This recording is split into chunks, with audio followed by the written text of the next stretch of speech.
Welcome to Facts TV News, where everything is true. Jamaica News in Review. Cop shot dead in St. Thomas.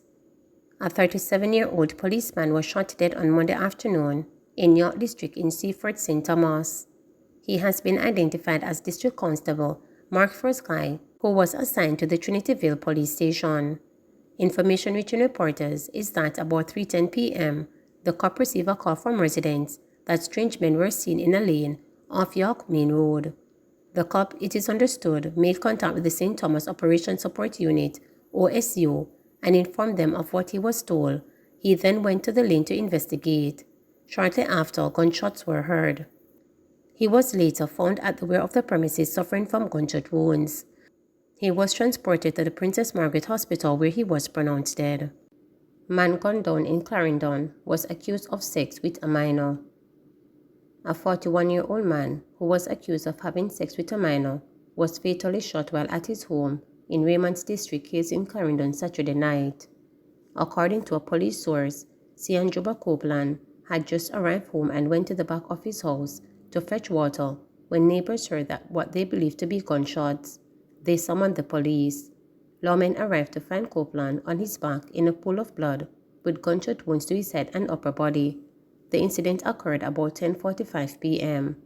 Police sources told reporters that preliminary investigations have shown that a report was made against Copeland earlier this month in a case of alleged sexual intercourse with a person under 16. It is alleged that his sexual activity with the child began last October. Investigations into his death are ongoing. Construction worker gunned down, 2 injured outside Westmoreland bar. 1 man is dead and another 2 are nursing gunshot wounds after they were shot outside a bar at Garden District in Whitehouse, Westmoreland on Saturday night. Dead is 34-year-old Damian Thompson, otherwise called Trasucker, a construction worker from the community. Reports from the Corporate Communications Unit of the Jamaica Constabulary Force, CCU, are that about 10 p.m., Thompson was among a group of people at the location when unknown assailants arrived and opened gunfire, hitting him and 2 others. The police were summoned and the injured men were transported to the hospital, where Thompson was pronounced dead. The other patrons escaped unhurt. The Westmoreland police reported that as of February 8, 9 persons have been murdered in the parish. Woman and child perished in fire in Cardiff Hall, Runaway, St. Anne. A woman and child perished in a fire at an apartment in Cardiff Hall, Runaway, St. Anne yesterday morning. The identities of the deceased have not yet been released, but the child is believed to be 7 years old.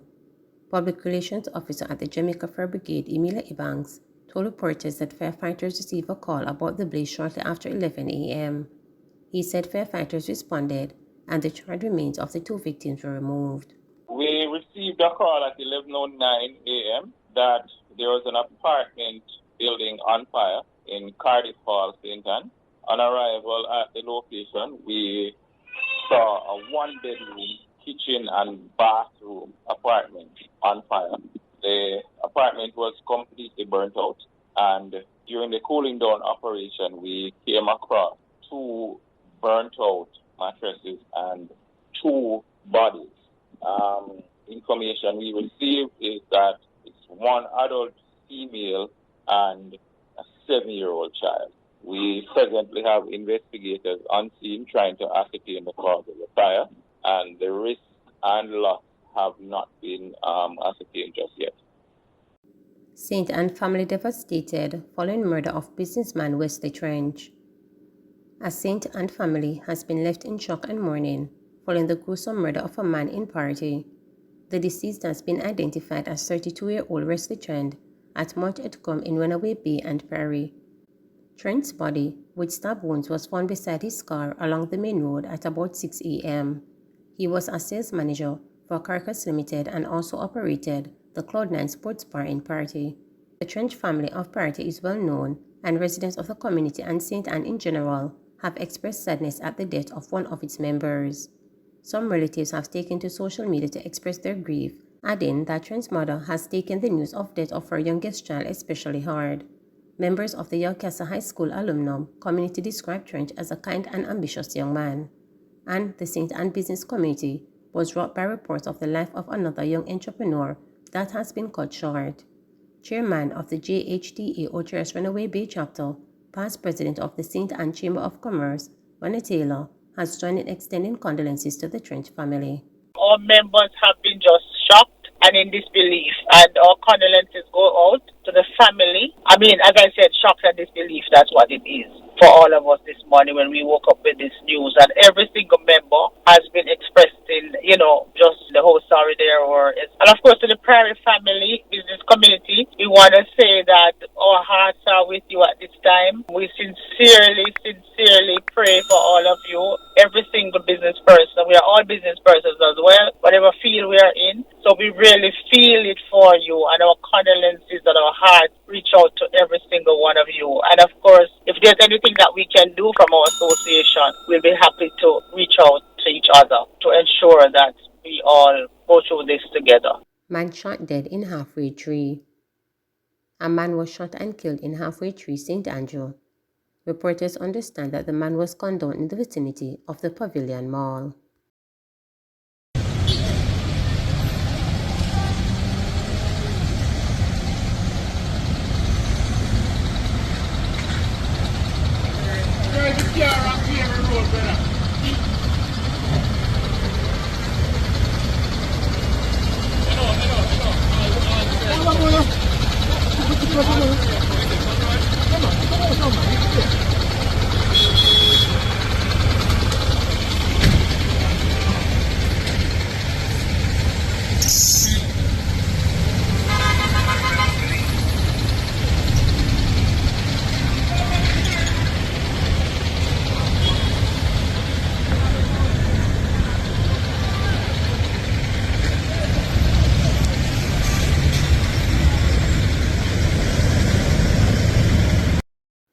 DPP to appeal 4-year prison sentence on the new Firearms Act. Director of Public Prosecutions Paula Llewellyn on Monday announced that her office will be appealing a 4-year and 6-month sentence handed down to a man who pleaded guilty to illegal possession of firearm. Dennis Mundell, the first person charged under the new Firearms Prohibition, Restriction and Regulation Act, received the sentence for unauthorized possession of firearm and unauthorized possession of ammunition. At the time of his arrest, Mundell was wanted for almost 2 years by the police. Upon further consultation and review of the FBRRA and the specific facts of this case, Rex V. Dennis Mundell, the Office of Director of Public Prosecution ODPP, has formed the consideration view that the interest of justice may be best served if a review and appeal of the sentence of 4 years and 3 months imprisonment is pursued in the Court of Appeal, the release said. According to the newly implemented Act, Section 5 outlined that no one should be in possession of a prohibited weapon, and that anyone who contravenes that order commits a felony and should be sentenced to life imprisonment or not less than 15 years. The ODPP vowed to take the appropriate administrative steps to file the relevant appeal to the order of the Court of Appeal to pronounce a more appropriate sentence after scrutinizing the provisions of the FBRRA. Residents mourn passing of 12-year-old boy who drowned, classmates being counseled. Residents of Musgrave Street in Brownstown, St. Anne, are in a somber mood yesterday morning following the drowning death of a 12-year-old in the community. The deceased has been identified as Nikolai Reed, a student of the Abercrombie High School in the parish. Reports are that around 2 p.m., the student was at home with his mother, who was washing clothes, when she reportedly asked him to catch water from an open tank in their yard. She theorized that he lost his balance and fell into the tank. A neighbor, Ralston Wallace, told reporters that despite multiple attempts from both him and other community members, they could not save Nikolai. He said the incident has left the community traumatized. It was my daughter who ran come and said, "Daddy, there's a little boy in the tank. If I can come and save him, he's at the bottom of the tank." But all of my life, I did not know that tank was there so deep. So there's a little reveal in the tank where when I go there, his mother was standing over there on the reveal, crying for help, help, help. So when I took off my clothes and jumped over there, there's a 20 feet ladder was down there. The mother was pointing in directions where she last saw him, and she said she threw the cloth, give him, but he did not catch it. So I go down there about 3 times because even the last time I was trying to go down there with a hose in my mouth, trying to breathe into the hose, but it was so stifling. And several other people went down there afterward, about two other gentlemen, and they did not find any people in the area. I was so scared and worried about what happened yesterday and what took place. So it traumatized a lot of people, and some of the neighbors are, surprised to know that the tank was so deep also, because this area have running water and the tank had never dry, so it never even get it clean, probably about 40, 50 years now. Meanwhile, counseling is being provided to the classmates of the 12-year-old Nikolai Reed. Principal of the high school, Denville McHugh, told reporters that Reed was a 7th grade student at the institution. He noted that some of Reed's classmates were crying yesterday morning. Mr. McHugh said the school guidance counselor has begun offering grief counseling to the students, and it is likely that further counseling will come from the Education Ministry's regional office. Crime suspect Chukum killed by gunmen in Manchester. A man who was listed as suspect and person of interest in several murders, shootings and robberies committed in Manchester and St. Elizabeth was killed by gunmen in Old England, Manchester on Monday morning. Police identified the deceased as Aldo Scott, otherwise called Chukum, a notorious figure in South Central Jamaica who managed to elude the police on multiple occasions. He is one of our persons of interest for a whole heap of robberies and murders, and we have launched several operations in search of him. We wanted him for questioning, said a police source. The source said that about 1:30 a.m., residents of Old England heard loud explosions and called the police. The source said when a police team arrived at the scene, they identified the shooting victim as Scott. He was found lying on his back with gunshot wounds to the head in front of the Old England Postal Agency. Scott was taken to hospital where he was pronounced dead. Cops identify mother-child killed in St. Anne. The police have identified the mother and daughter who were burned to death in a fire at their home in St. Anne on Sunday. The deceased are 26-year-old Shellen Hamilton and her 6-year-old daughter, Gabriella Lambert, both from Cardiff Hall, Runaway Bay in the parish. Up to late Monday afternoon, police and fire personnel were still probing the cause of the fire. Police reports are that Hamilton rented an apartment at the mentioned address and moved in with her daughter in the latter part of January 2023. Hamilton was reportedly experiencing domestic problems and was showing signs of depression. Police said around 10:35 a.m. on Sunday, Hamilton was assisted by her landlord from Linstead St. Catherine to her apartment. Shortly after, he took her suitcase to her apartment but realized the door was locked. While leaving, the police said one of the landlord's other tenants told him that smoke was coming from Hamilton's apartment. He forced open the door and saw thick smoke and fire coming from inside. He attempted to use a hose to extinguish the fire but was unable to do so. The police and fire department were called and the fire was put out by firefighters. The charred remains of the mother and daughter were later found inside the apartment. Woman found dead in car in St. James identified. The Mount Salem police in St. James have identified the woman who was discovered with multiple gunshot wounds inside a motor car in Westgate Hill in the parish on Tuesday as 47-year-old craft vendor Orita Clark. Residents living in the upscale community alerted the police after they discovered Clark's body inside the vehicle about 5 p.m. The police went to the scene and discovered that Clark had what appeared to be multiple gunshot wounds to her upper body. The scene was processed and the body removed to the morgue for post-mortem. Clark is reportedly from Hendon in Norwood, St. James. Man murdered in Clarendon. A 22-year-old man was gunned down in Sanguinetti, Clarendon on Tuesday night. He has been identified as Kurt Douglas of a White Shop district address in Sanguinetti. It is reported that about 11:45 p.m., Douglas was walking along Cohen Street with a friend when they were attacked by a gunman who shot him several times. The police were called to the scene. Douglas was taken to hospital where he was pronounced dead. His friend escaped unhurt, the police said. Douglas is one of 2 people killed in the parish on Tuesday. Fruit vendor Keith McIntosh was gunned down in Maypen, the parish capital, about 8:30 p.m. A state of public emergency was declared in Clarendon. Westmoreland truck driver dead following gun attack on church compound. The White House police in Westmoreland are investigating the circumstances surrounding the death of a truck driver who was attacked while parking on a church compound in Garden District in the parish on Tuesday afternoon.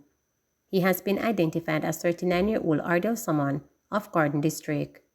It is reported that about 5:30 p.m., someone who resides in close proximity to the White House Church of God of Prophecy drove his white Isuzu motor truck onto the church compound and was in the process of parking when a blue Toyota Axio motor car drove up. A man reportedly jumped from the motor vehicle and fired several shots at someone, who managed to run into his own yard but was chased and shot multiple times. Someone died on the spot, while the gunman escaped in the waiting motor car. Police identified 2 people shot and killed in Kendal, Manchester. Police have identified the 2 people who were shot and killed in Kendal, Manchester this morning. They are 29-year-old Damon Robinson, affectionately called Bleacher, and the woman known as Shimmy, otherwise called Girlie, of Common Pen, Manchester. Reports are that shortly after midnight, the 2 were traveling in a Toyota Mark X motor car along the Kendal Main Road when gunmen opened fire at the vehicle. The 2 occupants were hit. The police were summoned and the wounded persons were taken to hospital, where they were pronounced dead. RGD workers off the job. Operations across the network of locations at the Registrar General's Department (RGD) are being affected by industrial action by some workers. It's understood that the workers are upset about monies owed to them under an employment incentive program for the period 2016 to 2019. Reporters were informed that part payment was made under the program. The workers are also upset about the realignment of the pay structure. They claim that several categories of employees, including supervisors and auditors, will be worse off when the new pay regime comes into effect. They say a new email from the Ministry of Finance indicated that the 14-band salary scale upgrade was an error and the initial 13-band salary scale will be instituted.